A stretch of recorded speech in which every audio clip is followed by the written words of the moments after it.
ตีตั้งพวกเศร้าหน้าเหินจำใจมาไหนและไอ้ทบเลยแง่เลยป้าตั้งทุกข้าอยากกินเจอก็พักใจก็พักเขาเลย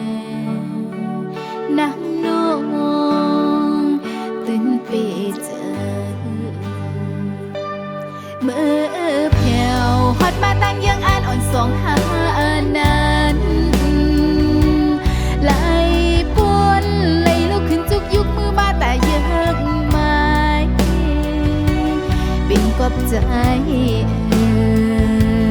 กอบมันคือนักน้องยังต่ำใจ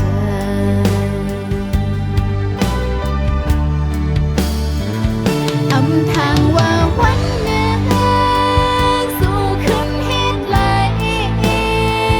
ปันตั้งไม่ทุกข้าเจอนำเจอมาใจหูเจอมาใจจึงไปเฮ็ดไหลหน้าน้องปล่อยเป็นลูกไม่ยันเฮือนยันเยสู้ใจกว่าจมเขาเอาเจอมาใจงานไรสู้ใจไปวันเมื่อต้นกูโอ้โหใจนั่งน้องไปจันเจ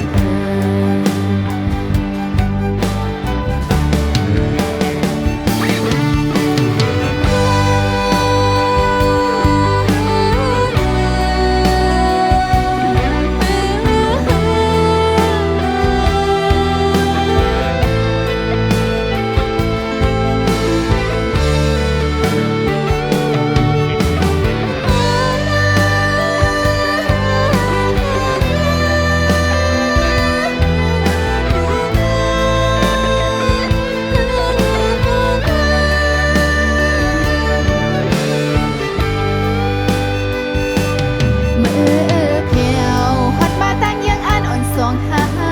นั้นไหลปวนไหลลุกขึ้นจุกยุกมือมาแต่ยังไม่เป็นกอบใจกอบมันคือ